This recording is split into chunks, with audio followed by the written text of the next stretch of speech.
Shalom Bapak Ibu yang kasih dalam Tuhan. Wow, kita memasuki Januari 2025.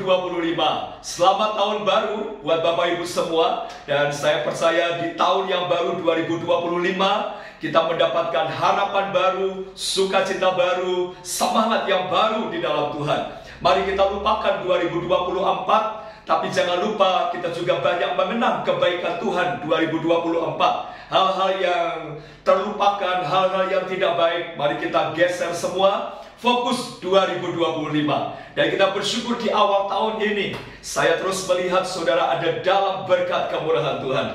Nah, tema yang menarik di tahun 2025, gereja kita fokus kepada tema Finishing the Task, menyelesaikan tugas sampai akhir. Dan ini merupakan awal di mana renungan kita untuk komsel triparti kita. Ayat yang akan kita ambil dalam Yohanes pasal 4 ayat 34. Kata Yesus kepada mereka, makananku ialah melakukan kehendak Dia yang mengutus aku dan menyelesaikan pekerjaannya. Saya akan baca sekali lagi. Yohanes pasal 4 ayat 34, kata Yesus kepada mereka, makananku ialah melakukan kehendak Dia yang mengutus aku dan menyelesaikan pekerjaannya.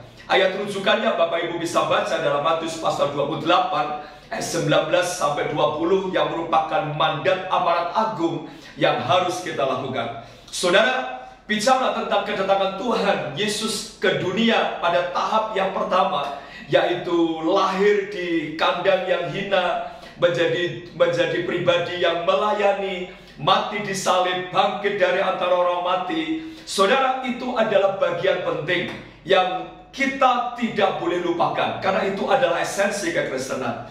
Nah, kedatangan Tuhan kali yang pertama, kedatangan Tuhan ke dalam dunia 2000 tahun yang lalu adalah fokus bagaimana menyelesaikan tugas Bapa. Itu sebabnya ketika Yesus ada di sumur Yakub bersama dengan perempuan Samaria itu, ketika mereka bercakap-cakap, saudara, perempuan Samaria itu akhirnya menerima Yesus. Mereka mengabarkan bahwa Mesias sudah ada. Dan menariknya ketika murid-muridnya datang menyodorkan makanan, Yesus berkata, makananku ialah melakukan kehendak Dia dan menyelesaikan pekerjaan Bapa. Saudara, sekarang bagi kita gereja Tuhan juga harus punya komitmen untuk apa? Menyelesaikan tugas Bapa. Kalau sampai hari ini Tuhan belum datang, berarti masih ada tugas yang belum selesai. Kalau sampai hari ini Yesus belum datang menjemput kita, berarti masih banyak tugas tanggung jawab yang harus kita selesaikan. Nah, pertanyaannya adalah, mengapa tugas harus diselesaikan? Tugas apa yang harus kita selesaikan? Tugas yang kita harus selesaikan adalah membawa orang mengenal Tuhan, membawa orang dijamah Tuhan, membawa orang untuk dia menerima Yesus sebagai Tuhan dan Juru Selamat.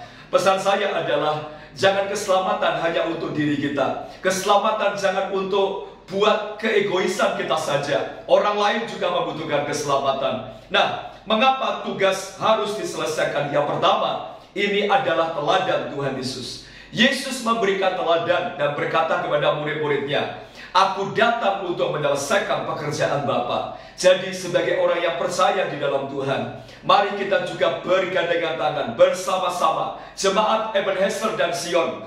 Mari kita ambil waktu yang terbaik, sisa waktu yang kita miliki, usia yang kita miliki, untuk apa? Bergandengan tangan menyelesaikan tugas Bapa. Apa itu? Membawa orang mengenal Tuhan, membawa orang percaya kepada Yesus. Mungkin ada suami saudara, istri saudara, anak saudara, teman-teman sekolah, teman-teman kuliah, teman-teman di dalam pekerjaan yang belum kenal Tuhan. Mari kita mengikuti teladan Tuhan, menyelesaikan tugas Bapa. Yang kedua adalah ini perintah Tuhan. Saudara, menyelesaikan tugas Bapa itu perintah Tuhan. Seperti Yesus berkata, makananku ialah menyelesaikan pekerjaan Bapa. Yesus memakai kata makananku. Kenapa? Karena makanan berarti bicara hal pokok. Seperti saudara dan saya, kenapa kita makan, kenapa kita minum, dan itu menjadi sebuah bagian penting setiap hari. Karena makanan adalah sebuah hal yang paling pokok.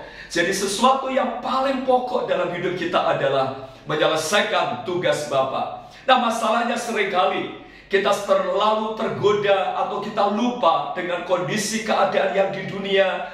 Kita lupa esensi tugas kita. Memang kita harus bekerja, memang kita harus membangun keluarga, memang kita harus kuliah, memang harus sekolah. Tapi jangan lupa, di sekolahan menyelesaikan tugas Bapa, di kampus menyelesaikan tugas Bapa, di rumah, di lingkungan menyelesaikan pekerjaan Bapa, kemudian di tempat pekerjaan menyelesaikan pekerjaan Bapa, yaitu apa? Membawa orang mengenal Tuhan. Kenapa? Karena ini perintah Tuhan. Jadi pesan apa yang harus dilakukan? Saya berharap seluruh jemaat terlibat untuk membawa orang mengenal Tuhan, untuk membawa orang mengenal Yesus sebagai Tuhan. Dan berkat kalau kita mengalami, kita akan melihat sukacita yang luar biasa. Orang berubah, orang dijamah oleh Tuhan. Dan akibat kalau tidak melakukan, saudara, ada banyak orang yang akan menikmati kebinasaan. Nah, sekarang sharingkan dua hal dalam komsel saudara. Yang pertama adalah tugas apa yang harus kita selesaikan di dalam gereja. Dan saudara, itu sebuah hal yang menarik. Yang kedua, jiwa yang harus kita bawa kepada Tuhan. Mari doakan 1-2 jiwa untuk kita bisa bawa kepada Yesus sebagai persembahan yang luar biasa. Itu sebabnya selanjutnya saudara bisa masuk di dalam doa. Doakan program gereja 2025 sampai 2030. Percayalah program demi program Tuhan bekerja, dan doakan jiwa-jiwa baru supaya mereka datang dan nama Tuhan dipermuliakan. Selamat Triparti, selamat tahun baru 2025. Mari song-song 1 tahun ke depan dengan berkat-berkat berkelimpahan. Tetap semangat dan salam harvest.